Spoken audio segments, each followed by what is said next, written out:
Bismillahirrahmanirrahim. Alhamdulillah rabbil alamin. Wassalatu wassalamu ala sayyidina Maulana Muhammadin wa ala alihi wa sahbihi ajma'in.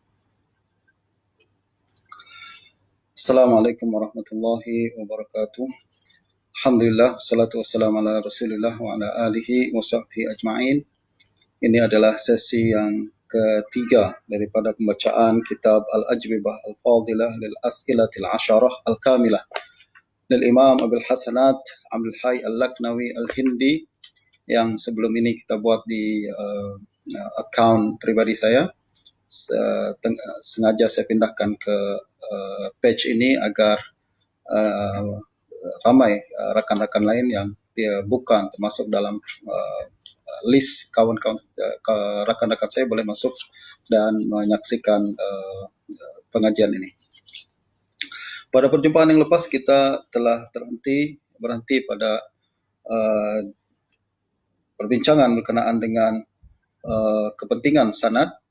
Apabila Imam Al-Laknawi ditanya berkenaan dengan kepentingan sanad, adakah dia diperlukan untuk semua aspek agama ataukah hanya berkenaan dengan hadis saja.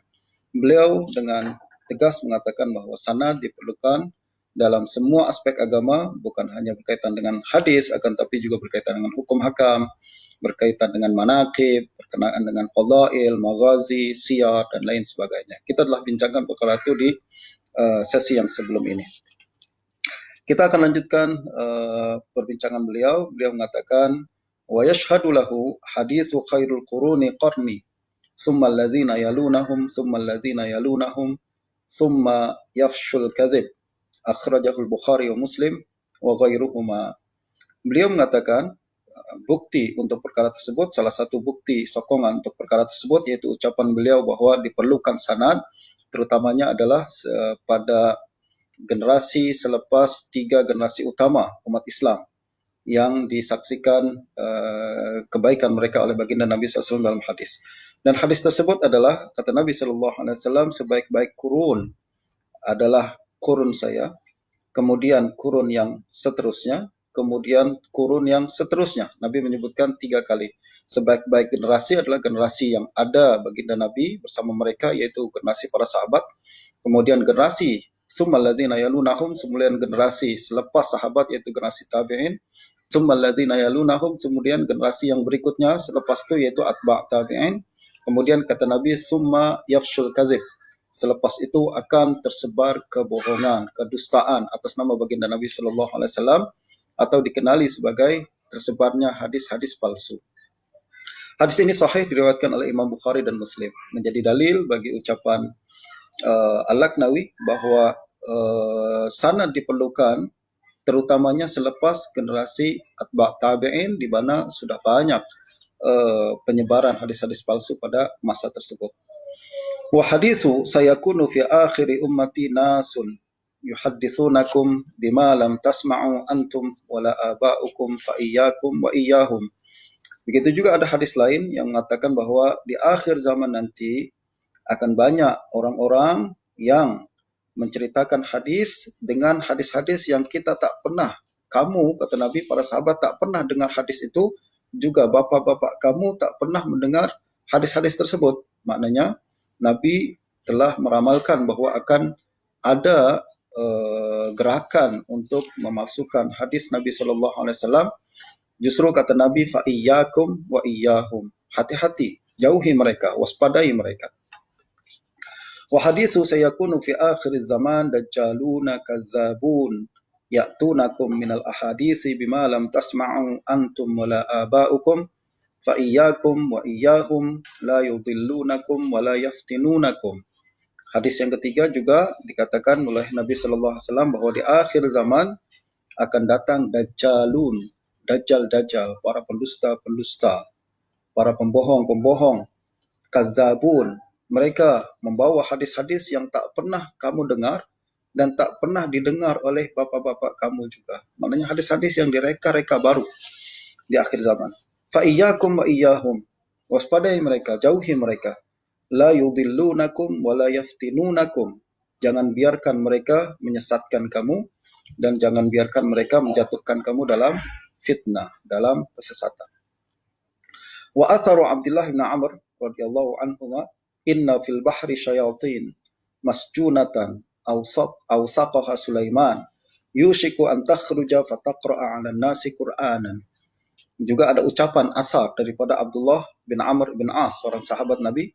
Beliau mengatakan, inna fil bahri syayatin, sesungguhnya di lautan pada zaman beliau, yaitu zaman sahabat Nabi, sesungguhnya di lautan ada syaitan-syaitan yang terpenjara, yang dulu diikat oleh Nabi Sulaiman. Mereka akan keluar, lalu kemudian membacakan Quran kepada orang ramai. Maknanya, ini akan keluar para pendusta di akhir zaman nanti, yang mereka berbincang tentang Al-Quran, berbincang tentang hadis Nabi, tentang ilmu agama dengan ucapan-ucapan yang dipalsukan, bukan berasal daripada Nabi Sallallahu Alaihi Wasallam. Wa atharu Abdullah, inna syaitana la yatamatsalu fi suratir rajul fayatil qauma fayuhaddithuhum bil hadisi minal kadhib. Ini ucapan Abdullah juga, sesungguhnya syaitan akan datang dalam rupa seseorang, lalu dia datang kepada satu kaum, lalu menceritakan hadis-hadis yang dusta. Fayatafarraqun, lalu orang ramai pun bersurai. Fayaqulu rajulu minhum sami'tu rajulan a'rifu wajhahu wala adri ma ismuhu yuhaddis. Lalu orang ramai pun bercerita, dulu saya dengar ada seorang, saya kenal muka dia, tapi saya tak tahu namanya. Dia menceritakan hadis saya seperti ini, seperti ini. Ini menceritakan bahwa akan banyak kedustaan, dan terutamanya di kalangan umat Islam di akhir zaman, selepas masa-masa tabi'in, yang sering menceritakan hadis-hadis palsu. Kita tak kenal dia, dan perawi tersebut majhul, dan menceritakan hadis-hadis munkar. Lalu orang ramai pun tertipu dengan hadis-hadis tersebut. Sekali lagi, ini adalah 3 hadis disebutkan dan 2 asar diceritakan oleh Imam Al-Laknawi, akhrajaha Muslim fi sahihihi. Perkara tersebut diriwayatkan oleh Imam Muslim di dalam sahihnya. Yang dimaksud di sahih ini bukan sahih Muslim dalamnya, akan tapi yang dimaksudkan adalah muqaddimah sahih Muslim. Muqaddimah sahih Muslim ini semua ini diriwayatkan oleh Muslim dalam muqaddimah sahih Muslim. Poinnya tuan-tuan adalah yang ingin dibawa oleh Al-Laknawi, beliau ingin membuktikan ucapan beliau, bahwa menyokong ucapan beliau bahwa sanad diperlukan. Kita perlu kepada memastikan setiap informasi yang kita terima berkenaan dengan Nabi Sallallahu Alaihi Wasallam mestilah dikaji dulu sanadnya, perawinya. Jangan sampai ada perawi-perawi majhul yang kita tak tahu, mungkin dia adalah syaitan, kazab, para pendusta yang ingin menyebarkan hadis palsu untuk menyesatkan umat manusia. Saya rasa perkara tersebut sangat jelas. Kita lanjutkan. Wa ghairu dzalika minal akhbaril ma'rufah wal atharil ma'thurah. Wa qad kathura fi hadhihi al-ummati wad'ul ahadits 'ala an-nabi sallallahu alaihi wa alihi wasallam. Kata Imam Al-Laknawi, umat ini sangat banyak menyaksikan orang-orang yang memalsukan hadis ke atas nama baginda Nabi Sallallahu Alaihi Wasallam. Jadi beliau sekali lagi masih berbincang kepentingan kita untuk mengkaji sanad dan memastikan kesahihan riwayat dengan menyebutkan fakta sejarah dalam fakta yang benar berlaku dalam kalangan umat Islam, yaitu hadis-hadis palsu sangat banyak menyebar dan pernah menyebar, terutamanya selepas zaman fitnah dahulu. Dan tidak dinafikan hadis palsu yang diciptakan oleh para pendusta ini bukan sedikit. Dia bukan 10-20 hadis, bukan 100 bahkan 200 hadis, tapi mencapai ribuan. Justru kita kena pasti dan kena teliti untuk memastikan bahwa apa yang menjadi pegangan kita sebagai seorang muslim dalam kajian akidah atau dalam kajian fiqh atau berbagai aspek agama yang lain, dia benar-benar berasal daripada baginda Nabi Sallallahu Alaihi Wasallam. Nah, setengah orang apabila melihat bahwa banyak hadis palsu, seolah dia merasa bahwa maknanya kita tak boleh percaya dengan hadis-hadis yang telah dikumpulkan oleh para ulama nih. Kitab-kitab yang di belakang saya nih yang sangat banyak menghimpun hadis-hadis Nabi, kita tak boleh percaya. Kenapa? Mungkin itu hadis palsu. Mungkin itulah hadis-hadis yang dulu dipalsukan lalu masuk dalam kitab-kitab hadis. Adakah orang yang mengatakan seperti itu? Sangat ramai. Dan ini menunjukkan bahwa mereka tidak mengetahui ilmu hadis sama sekali. Tidak dinafikan banyak hadis palsu tersebar di kalangan umat Islam di zaman terutama di zaman tabi'in. Akan tetapi para ulama tidak diam begitu saja. Para ulama telah memberikan usaha mereka, telah memberikan masa dan tenaga mereka untuk memisahkan mana hadis yang palsu dan mana hadis yang sahih. Justru sebelum ini Imam Abu Hatim Ar-Razi mengatakan ya'rifuha ulama'uhum. Ya'rifuha ulama'uhum. Hadis palsu memang banyak. Tapi ulama ahli hadis pun ramai. Mereka boleh membezakan mana hadis palsu dan mana hadis yang sahih. Dan kita telah sebutkan sebelum ini bahwa para ulama telah memberikan sumbangan yang sangat besar dalam hadis. Dan kalau kita perhatikan bagaimana hidup para ulama ahli hadis, mereka Allah berikan kelebihan dari segi hafalan yang sangat kuat dan ketelitian yang sangat tinggi sehingga mampu memastikan mana riwayat yang betul dan mana riwayat yang silap, mana riwayat yang disengaja palsu, yang berdusta dengan sengaja atau kesilapan yang tidak disengaja. Dan saya tak boleh bincangkan perkara itu, bagaimana para ulama melakukan perkara tersebut sebab sangat detail dan memerlukan perbincangan yang sangat panjang. Akan tapi pada masa yang akan datang mungkin kita boleh menyentuh sedikit tentang perkara tersebut. Keadaan ini yang cukup untuk kita ketahui pada saat ini adalah hadis palsu memang tidak dinafikan banyak. Akan tapi ya'ishu laha zahabidah, kata Imam Abdullah bin Mubarak. Allah telah siapkan pakar-pakar ahli hadis yang hidup khas untuk memastikan mana hadis palsu tersebut dan mana hadis yang benar-benar sahih daripada Nabi Shallallahu Alaihi Wasallam.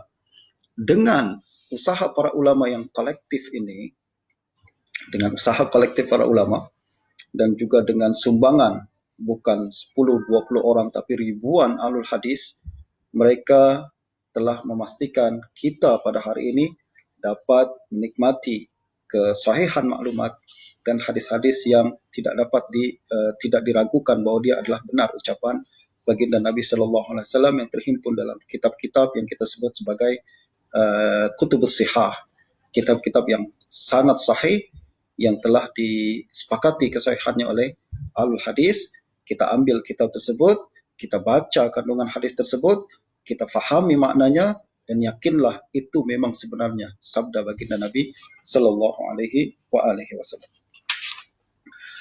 Nah, kata Imam Al-Laknawi, wa qad kathura fi hadhihi al-ummah wad'ul ahadits 'ala Nabi Sallallahu Alaihi Wasallam. Banyak berlaku pemalsuan hadis di kalangan umat Islam terdahulu. Faminhum man wada'u ahaditsa fil ahkam wa taqawwalu bil halali wal haram. Para pemalsu hadis itu sebagiannya adalah memalsukan hadis berkaitan dengan hukum hakam untuk membincangkan halal dan haram. Ya, tidak dinafikan. Banyak hadis-hadis palsu yang sengaja diciptakan untuk menetapkan hukum sesuatu perkara, lalu kemudian tujuannya adalah untuk merubah ajaran Nabi Shallallahu Alaihi Wasallam. Tapi sekali lagi, jangan khawatir, perkara ini telah dikenal pasti oleh para ulama dan mereka telah membincangkan dan memisahkan mana hadis palsu dengan yang tidak palsu dan sahih dalam kaitan dengan hukum.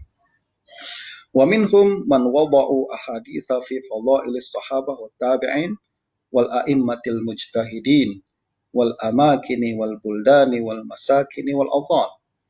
Sebagian daripada mereka, para pemalsu ini, mereka memalsukan hadis bukan berkaitan dengan hukum hakam, tapi berkaitan dengan fadail, kelebihan sahabat Nabi, kelebihan tabi'in, kelebihan imam-imam mujtahid, kelebihan tempat-tempat dan negeri-negeri tertentu seperti kelebihan Syam, kelebihan Mesir, kelebihan Palestin misalkan, dan kelebihan Isfahan dan lain sebagainya, wal masakin wal awfam, dan tempat-tempat menetap tertentu. Dan kebanyakan hadis palsu adalah berkaitan dengan perkara ini. Sebab orang memalsukan hadis mesti ada motif dia. Apa sebenarnya motif dia untuk memasukkan hadis? Motif dia adalah untuk mengambil keuntungan tertentu. Sama ada untuk membela pribadi, sama ada untuk membela kumpulan, sama ada untuk mendapatkan habuan dunia, sama ada untuk mempopularkan, memviralkan sesuatu, dan pada zaman tersebut, misal seorang ahli Mesir ingin menunjukkan kepada orang ramai kelebihan Mesir, maka dia menciptakan hadis kononnya diucapkan oleh Nabi Shallallahu Alaihi Wasallam yang menunjukkan kelebihan Mesir, dan itu berlaku pada zaman dahulu. Zaman sekarang tidak mustahil ada seseorang yang ingin melariskan jualannya, produknya, lalu kemudian dia menciptakan hadis-hadis tertentu dan untuk menunjukkan bahwa produk ini mempunyai khasiat tertentu, produk ini memberikan kelebihan tertentu, lalu digunakan nama baginda Nabi Shallallahu Alaihi Wasallam. Sekali lagi, perkara ini adalah perkara yang sangat haram. Para ulama sepakat, tak ada khilaf di kalangan para ulama, sama ada di kalangan daripada kalangan al-hadis ataupun kalangan fuqaha ataupun kalangan ahli tasawuf, mereka sepakat bahwa memalsukan hadis untuk tujuan apa saja, untuk motif apa saja, dia adalah hukumnya haram, bahkan termasuk dosa yang sangat besar. Haram dilakukan perkara tersebut, tak ada khilaf di kalangan para ulama. Justru karena besar perkara ini, perbincangan berkenaan hadis palsu, kita wajib untuk mengetahui perkara ini, untuk memastikan bahwa hadis ini palsu dan menzahirkan atau mendedahkan kepada masyarakat kepalsuan sebuah hadis. Dia bukan sesuatu perkara yang dibenci, akan tapi dia adalah satu perkara yang digalakkan untuk menjelaskan kepada masyarakat bahwa hadis ini palsu. Usaha kita untuk menjelaskan hadis palsu adalah untuk menjaga image baginda Nabi Shallallahu Alaihi Wasallam. Sebagai umat Islam dan umat baginda Nabi Shallallahu Alaihi Wasallam, saya yakin kita semua sangat cinta kepada baginda Nabi Shallallahu Alaihi Wasallam dan kita punya kecemburuan kepada baginda Nabi Shallallahu Alaihi Wasallam. Kita tidak ingin ada seseorang yang memanipulasi baginda Nabi untuk kepentingan diri sendiri, untuk kepentingan kumpulannya, untuk kepentingan alirannya, untuk kepentingan mazhabnya, apalagi untuk kepentingan bisnisnya. Maka kita perlu ada perasaan ghirah, perlu ada perasaan cemburu, marah apabila baginda Nabi Shallallahu Alaihi Wasallam dipergunakan seperti itu.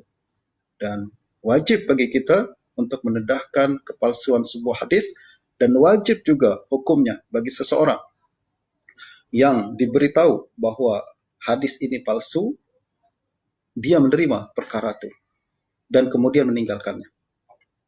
Menerima dan meninggalkan perkara tersebut. Saya teringat ada fatwa daripada Imam Taqiyuddin As-Subki, seorang ulama hadis, hafiz di Mesir, dan juga seorang faqih, qadhi bermazhab Syafi'i. Beliau pernah ditanya berkenaan dengan hukum meriwayatkan hadis palsu. Beliau tegas menyebutkan dalam fatwa dia, dalam satu jilid Fatwa As-Subki, beliau mengatakan tegas bahwa hukumnya adalah haram dan menyebarkan hadis palsu adalah haram. Dan apabila ditanya adakah berdosa seorang yang awam yang tak tahu kepalsuan hadis menyebarkan hadis palsu tersebut, kita tak tahu ini hadis palsu lalu kita sebarkan saja sebab kita orang awam, kita tak tahu macam mana menilai hadis. Adakah orang awam seperti ini juga berdosa kalau dia memviralkan hadis palsu? Beliau mengatakan hadis orang yang awam dan tak tahu tentulah hukumnya tidak berdosa sebab dia tak tahu. Akan tetapi kalau dia sudah dibagi tahu, tapi degil juga terus menyebarkan hadis tersebut, bahkan menentang ucapan ahli hadis yang mengatakan dia palsu, padahal dia orang awam, maka inilah yang berdosa dan orang yang seperti ini layak dihukum. Kata Imam, ditakzir, dihukum oleh penguasa, perlu untuk menghukum orang yang degil seperti ini. Kata Imam Taqiyuddin As-Subki. Fatwa yang sama juga dikeluarkan oleh Imam Ibn Hajar Al-Haytami apabila berbincang berkenaan dengan khutbah Jumat yang mengandungi hadis palsu. Jadi sesetengah khatib Jumat dia berkhutbah, dan pada zaman itu khatib berkhutbah mengikut khutbah yang dia reka, dia cipta, dia tulis sendiri, lalu dia menggunakan hadis-hadis palsu. Apa hukumnya? Kata Imam Ibn Hajar, dia adalah satu perkara yang haram menggunakan hadis palsu, dan kalau dia degil juga dia perlu untuk dia layak untuk dihukum, dan wajib bagi pihak penguasa untuk mengekang tindakan sikap untuk menyebarkan hadis palsu seperti ini. Jadi perkara berkenaan dengan hadis palsu dia bukan bukan cuma ahli hadis saja yang keras dan tegas dalam perkara ini, tapi juga para fuqaha yang mengerti bahayanya penyebaran hadis palsu di kalangan masyarakat, dan dia tak ada khilaf dalam perkara ini.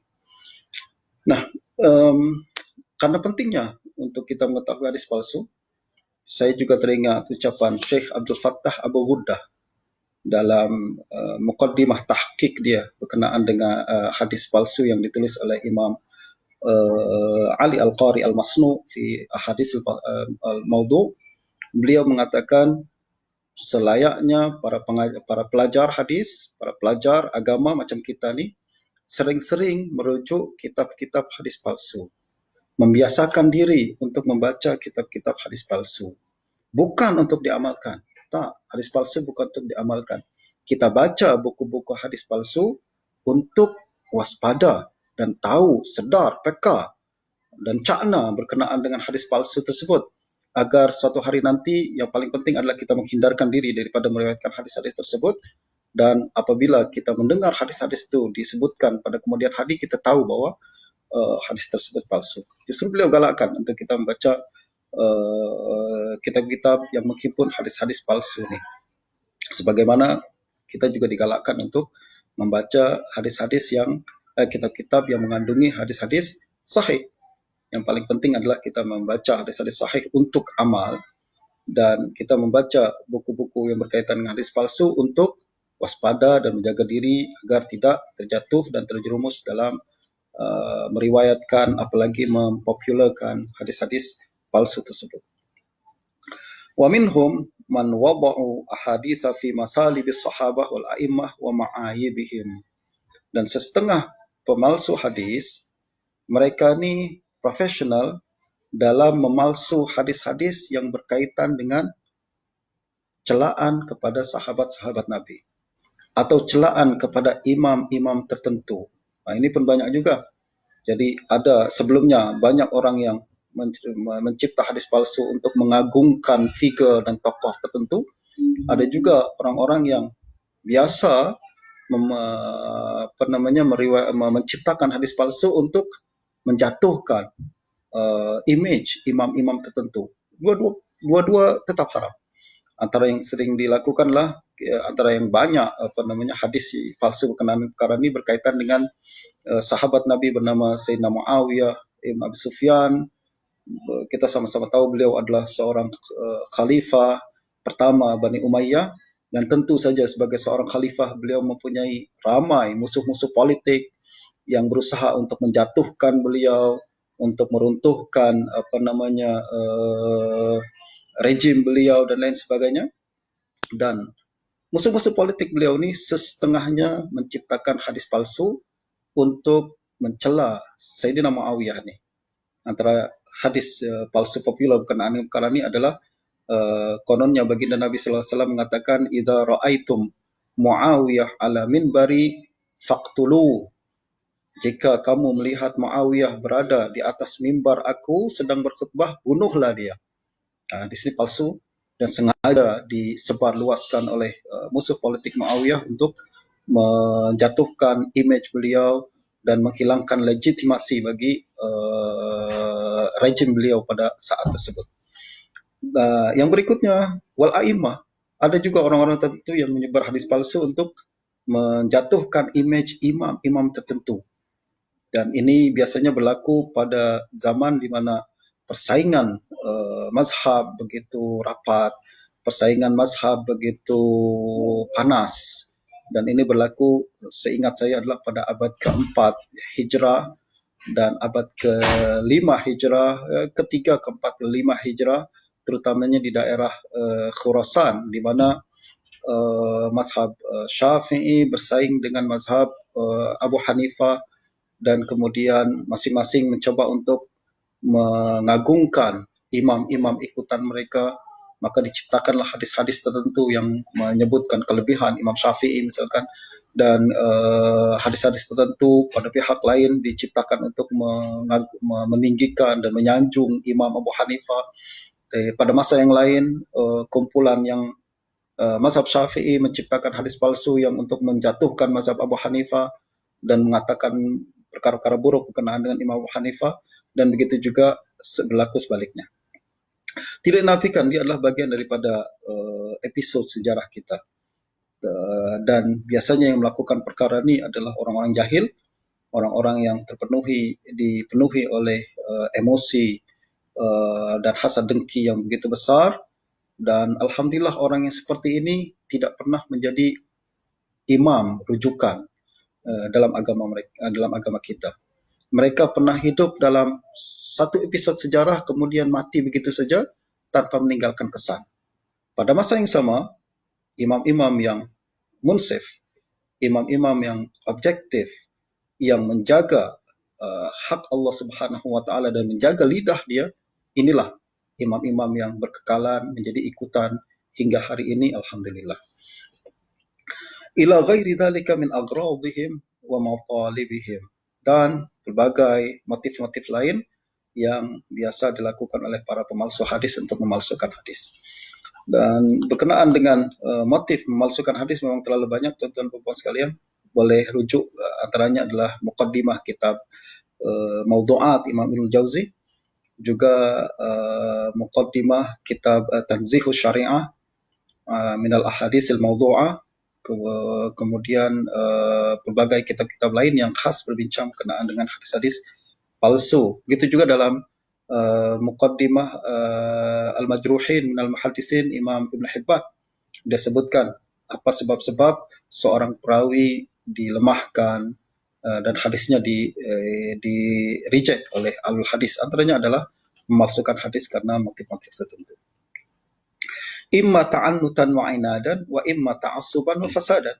Dan motif tersebut, kata Imam Al-Laknawi, sama ada berkaitan dengan ta'annut dan inad, kebencian kepada kumpulan sesuatu, kumpulan tertentu, wa imma ta'assuban wa fasadan, atau adalah karena ta'assub. Ya, dua aja.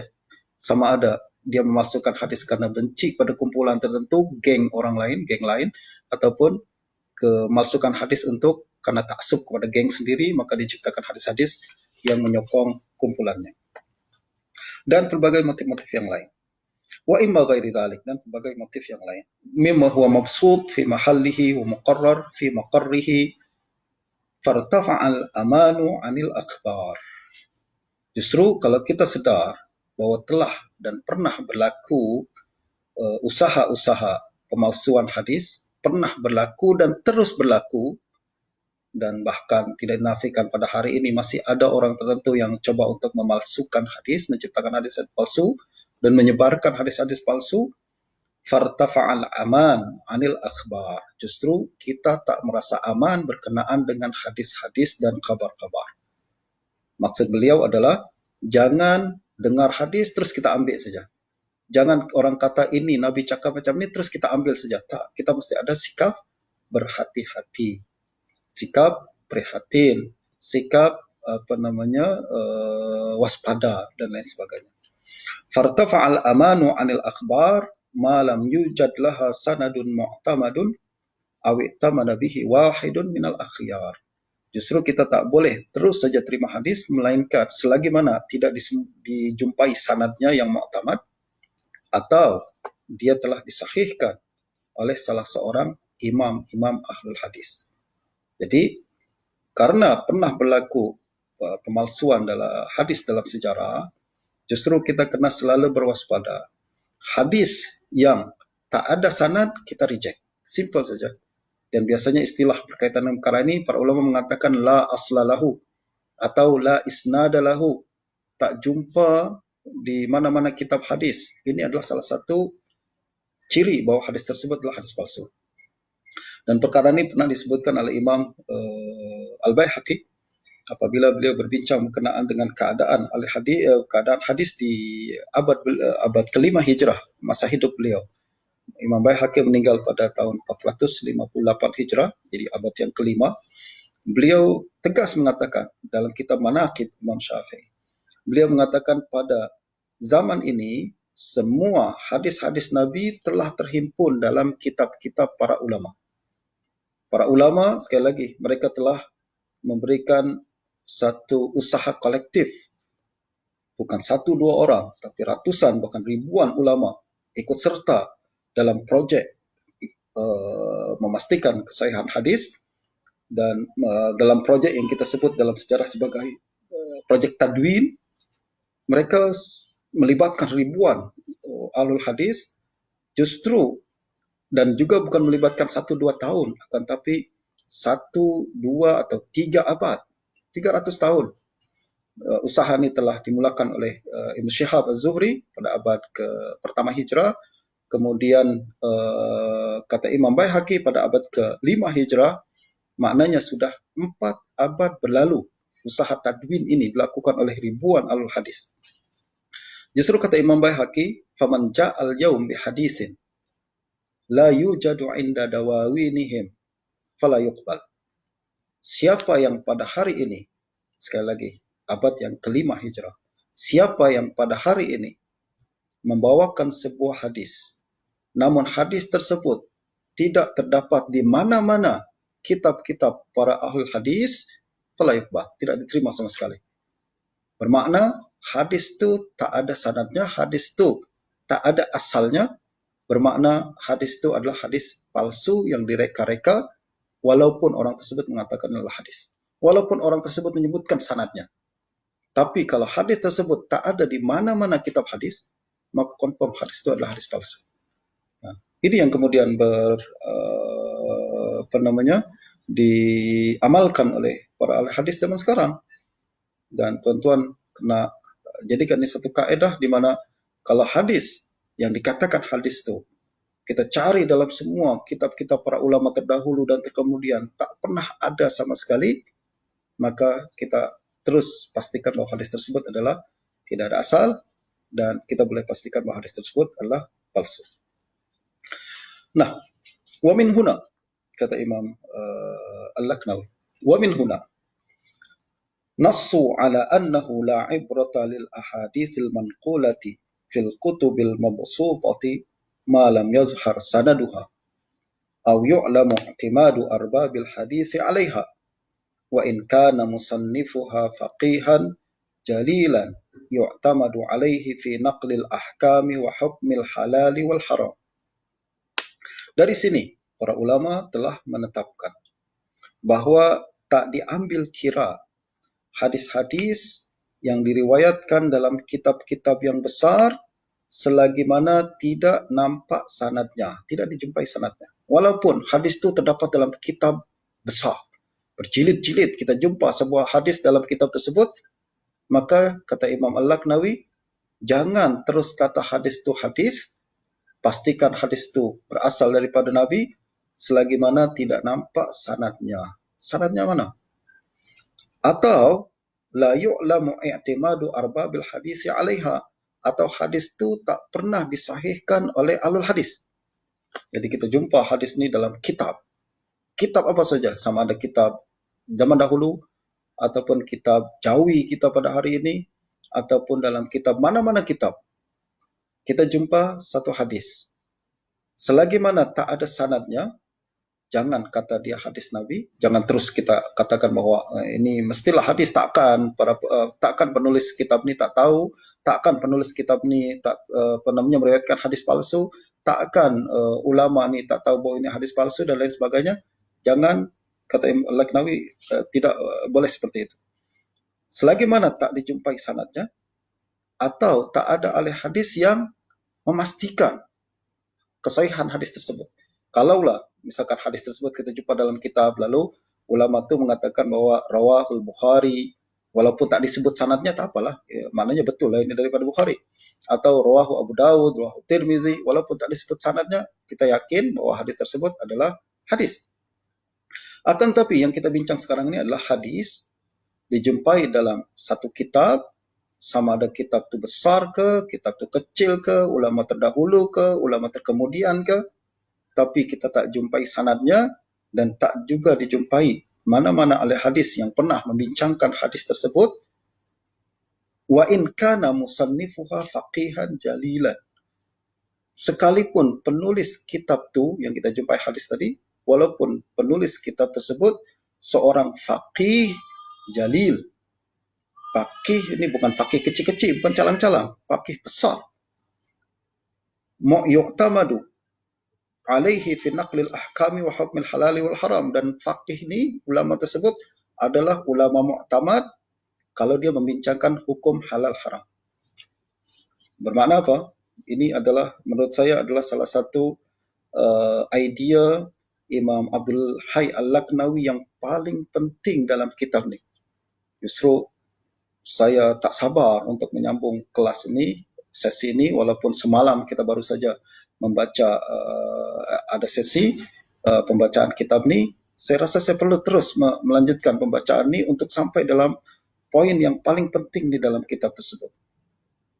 Dan Imam Al-Laknawi, saya perlu ingatkan semula bahwa beliau seorang ahli hadis yang beraliran Ahnaf. Ya, di mukaddimah dulu di sesi pertama saya sebutkan bahwa beliau adalah seorang ahli hadis yang berpegang kepada mazhab, bukan seorang ahli hadis yang aliran alul hadis, yaitu yang tidak ingin berpegang pada mazhab dan ingin beristihad sendiri, yang mengharamkan taklid akan tapi mewajibkan istihad. Tak, dia tak ikut aliran itu.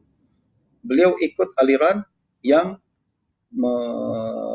berusaha untuk mempertahankan tradisi mazhab, terutama mazhab Hanafi yang menjadi mazhab popular dan majority di India pada zaman itu dan pada hari ini. Walaupun beliau berpegang kepada mazhab Hanafi dan beliau juga berpandangan bahwa orang ramai mesti bermazhab dan juga mengagungkan kitab-kitab fiqh, akan tapi beliau objektif dalam perkara ini. Beliau menyebutkan bahwa kitab-kitab fiqh terkadang mengandungi hadis-hadis yang palsu, yang dhaif. Jangan cakap lagi, banyak hadis-hadis yang dhaif dalam kitab-kitab fiqh. Yang palsu pun ada menurut Imam Al-Laknawi. Justru beliau ingatkan kepada kita, bagi para pelajar yang suka membaca kitab-kitab fiqh ini dan sering merujuk kepada kitab-kitab tersebut, jangan hanya karena kita menjumpai hadis dalam kitab fiqh lalu kita ingat itu adalah confirm sahih dengan alasan tak mungkin. Penulis kitab ini kan alim, penulis kitab ini kan faqih, tak mungkin dia meriwayatkan hadis palsu dalam kitabnya. Kata Imam Laknawi, mungkin bagi seorang faqih meriwayatkan hadis palsu karena dia tak tahu kepalsuan hadis itu. Sengaja tak mungkin dia sengaja dia tahu bahwa hadis itu palsu kemudian dia masukkan dalam kitabnya, tak. Akan tapi dia tak tahu bahwa hadis itu palsu karena bukan bidang kepakaran dia berbincang berkenaan dengan hadis sahih dan dhaif, dan kemungkinan dia memasukkan tanpa sengaja hadis tersebut yang dia kira hadis padahal bukan hadis, yang dia kira sahih padahal tidak sahih dalam kitab beliau. Justru beliau ingatkan bahwa sekedar kita jumpai hadis dalam kitab-kitab fiqh tidak menjamin bahwa hadis tersebut adalah hadis sahih. Beliau lanjutkan lagi, ala tara ila sahibil hidayah min ajillatil hanafiyah والرافع شارح الوجيز من أجلة الشافعية مع كونهما ممن يشار إليه بالأنامل ويعتمد عليه الأماجد والأماثل قد ذكرا في تصانيفهما ما لا يوجد له أثر عند خبير بالحديث يستصفر كما لا يخفى على من طالع تخريج أحاديث الهداية للزيلعي وتخريج أحاديث شرح الرافع لابن حجر العسقلاني. Beliau menarik perhatian kita kepada kitab mu'tamad dalam mazhab Hanafi, yaitu kitab Al-Hidayah. Kitab Hidayah adalah kitab paling penting dalam mazhab Hanafi, terutama menjadi rujukan terpenting mazhab Hanafi mutaakhirin. Dan siapa yang belajar mazhab Hanafi, maka biasanya dia akan merujuk kepada kitab ini, sebab dia adalah kitab mu'tamad. Sebagaimana mazhab Syafi'i misalkan di tempat kita selalu merujuk kepada kitab Minhaj Imam Nawawi. Nah, kedudukan Al-Hidayah dalam mazhab Hanafi kurang lebih seperti kedudukan Minhaj Imam Nawawi bagi mazhab Syafi'i. Siapa yang belajar, siapa yang mendakwa dia bermazhab Syafi'i tapi tak tahu Minhaj, maknanya dia belum betul bermazhab Syafi'i. Sebagaimana siapa yang mendakwa dia bermazhab Hanafi tapi tak pernah menyentuh atau membaca Al-Hidayah, maknanya dia belum benar-benar menguasai fiqh Hanafi. Seingat saya apabila kami belajar di Syria dahulu, antara kitab yang wajib dibaca adalah kitab Al-Hidayah, dan banyak syarah, terutama dengan syarah dia menjadi rujukan dan menjadi rujukan penting di kalangan para pengkaji mazhab Hanafi. Nah, kitab Al-Hidayah, tuan-tuan, hadis-hadisnya kemudian ditakhrij oleh Imam Az-Zailai, seorang ulama besar di Mesir. Nah, dalam sebuah kitab bertajuk Nasbur Rayah, ditakhrij Ahadisil Hidayah. Kata Imam Al-Laknawi, siapa yang baca kitab Nasbur Rayah yang khas untuk mentakhrij hadis-hadis hidayah, dia akan nampak banyak hadis yang dihukum palsu oleh Zailai, dihukum munkar oleh Zailai. Padahal hadis itu terdapat dalam kitab Al-Hidayah. Ini menunjukkan bahwa hadis-hadis yang terdapat dalam hidayah sebagiannya adalah palsu. Justru kalau kita baca hidayah, kita jumpa hadis-hadis tertentu dalam kitab tersebut, jangan terus kita muktamadkan bahwa hadis itu sahih. Kenapa? Karena penulis hidayah ini imam, alim dalam fiqh. Takkan dia tak tahu bahwa hadis ini palsu. Jangan cakap macam itu. Bukti tidak seperti hipotesis kita. Itulah hipotesis kita, itulah teori kita. Takkan ulama tak tahu. Itu teori kita. Tapi reality tidak selalu seperti yang kita hipotesiskan, yang kita teorikan tersebut. Bukti realitinya adalah, kata Imam Zailai, tengoklah kitab Nasbur Rayah, berapa banyak hadis yang dihukum palsu oleh Az-Zailai, dan dihukum tak dijumpai sanad, tak ada asal, dan lain sebagainya. Itu telah menunjukkan jelas bahwa ada hadis-hadis palsu dan tidak ada asal dalam kitab Al-Hidayah, walaupun penulisnya adalah seorang imam, faqih, mu'tamad dalam mazhab Hanafi. Begitu juga, tengoklah kitab Imam Ar-Rafi'i. Beliau adalah kitab dia syarah wajiz Imam Ar-Rafi'i, yang kemudian diringkaskan oleh Imam An-Nawawi. Dan kitab ini kemudian ditakhrij oleh Imam Ibn Hajar dalam kitab dia bertajuk Talkhisul Habir, ditakhrij Ahadis Ar-Rafi'il Kabir. Talkhis Habir 2 jilid, kalau Nasbur Rayah ada 4 jilid. Nah, Talkhis Al-Habir Ibn Hajar adalah mentakhrij hadis-hadis yang terdapat dalam kitab Ar-Rafi'i, kitab Ar-Rafi'i. Imam Ar-Rafi'i imam besar, dia bukan imam kecil-kecil, dia bukan imam calang-calang. Dia sebelum Imam Nawawi dan menjadi rujukan penting dalam mazhab Syafi'i. Akan tapi bukan bermakna beliau faqih dalam mazhab Syafi'i bermakna semua hadis yang disebutkan dalam kitab itu mu'tamad semua. sahih semua, tak ada hadis munkar, tak ada asal, tak ada hadis yang palsu. Tak, kita rujuk kata Imam Al-Laknawi, sila rujuk kitab Talkhisul Khabir karangan Imam Hajar. Berapa banyak Imam Hajar mengatakan hadis ini tak ada asal, berapa banyak Imam Hajar mengatakan hadis ini dhaif, berapa banyak hadis tak ada sanad dan lain sebagainya. Karena ini menunjukkan, kata Imam Zailai, bahwa hadis-hadis yang terdapat dalam kitab tersebut jangan terus kita ambil saja, kita katakan dia sahih sebelum dimuktamadkan oleh ulama-ulama hadis yang membincangkan hadis-hadis tersebut, walaupun penulisnya adalah seorang faqih.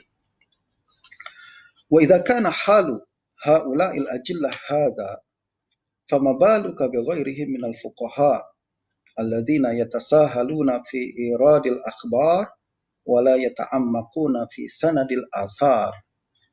Jika penulis Al-Hidayah nih yang besar itu pun seperti ini, sekiranya Rafi'i yang besar seperti ini pun seperti itu, apalagi fuqaha lain yang kecil-kecil ini, yang selalu mutasahil dalam meriwayatkan hadis dan tidak berhati-hati dalam menyebutkan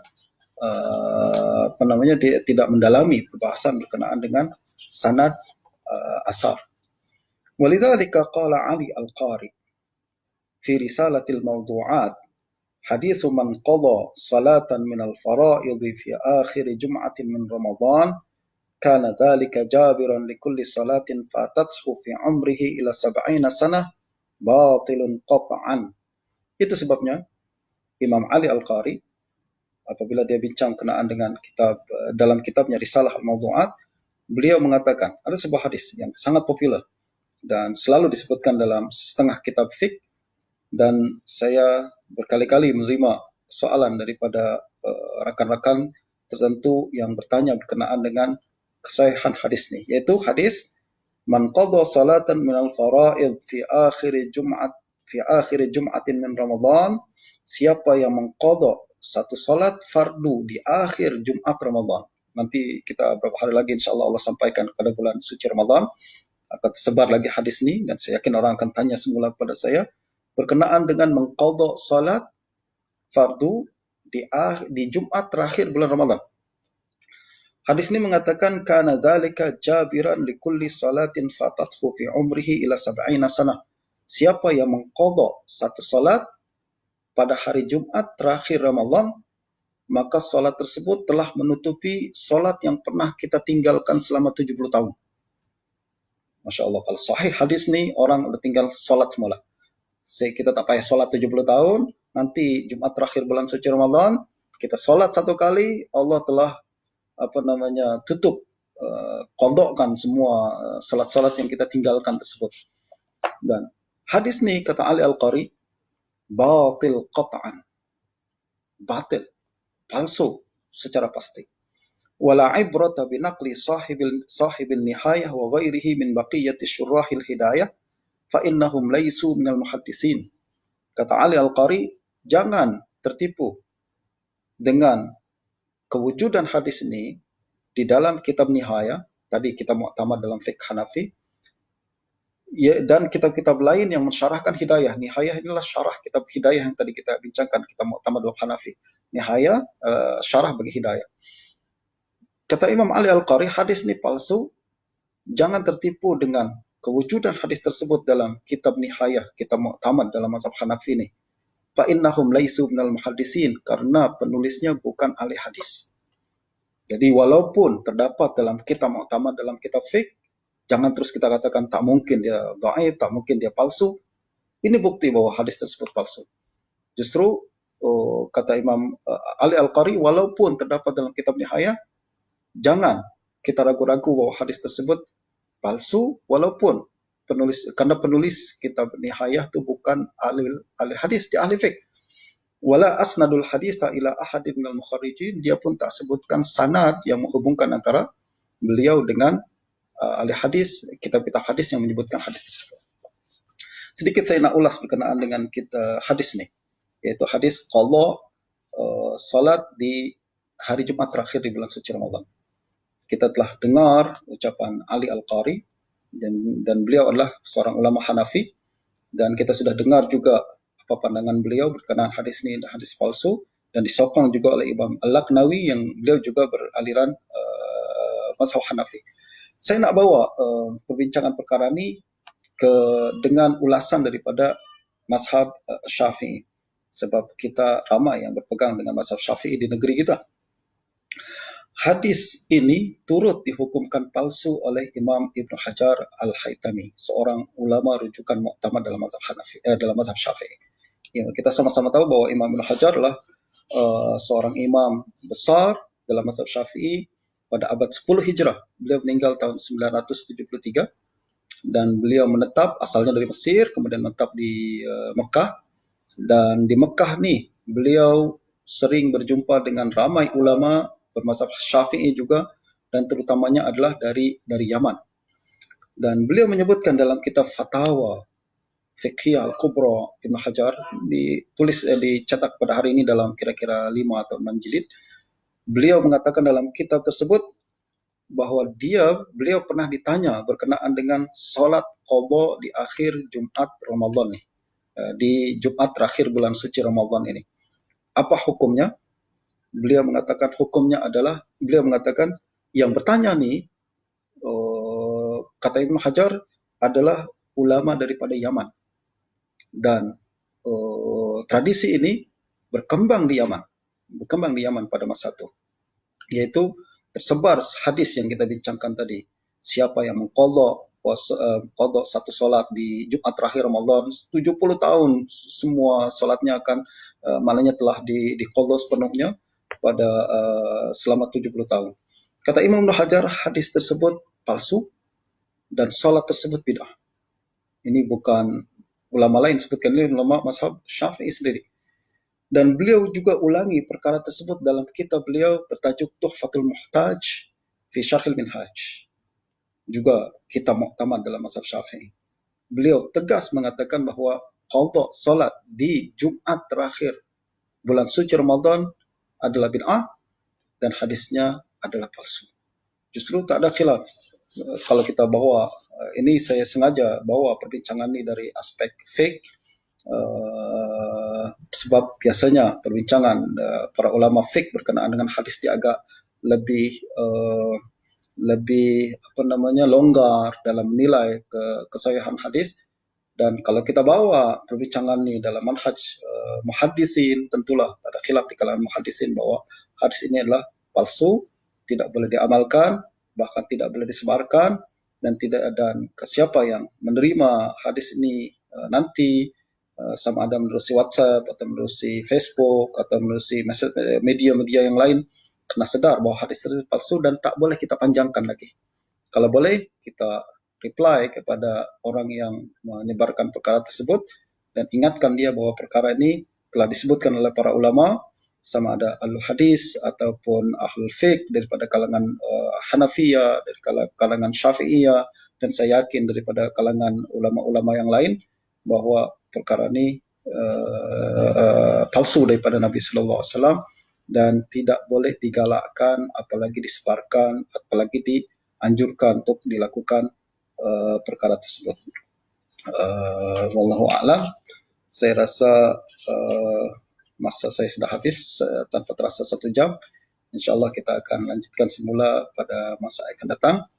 Dan saya ingin ingatkan rekan-rekan sekalian untuk selalu menjaga kesehatan, jangan keluar rumah kecuali untuk keperluan yang sangat mendesak, dan kita sama-sama berdoa kepada Allah Subhanahu wa taala, mudah-mudahan Allah angkat wabak yang tengah menimpa kita, negeri kita, supaya Allah jauhkan kita dan keluarga daripada penyakit tersebut. Dan sama-sama kita berdoa kepada Allah Subhanahu wa taala, terutamanya di saat-saat kita mendekati bulan suci Ramadan ini, kita akrabkan semula hubungan kita dengan Al-Quran, perbanyak lagi gunakan masa yang ada pada saat ini untuk merujuk kepada hadis-hadis Nabi Sallallahu Alaihi Wasallam dan mendalami lagi sunnah-sunnah baginda dan berusaha untuk mengamalkannya dalam kehidupan kita, insyaAllah. Wabillahi taufiq wal hidayah. Assalamualaikum warahmatullahi wabarakatuh.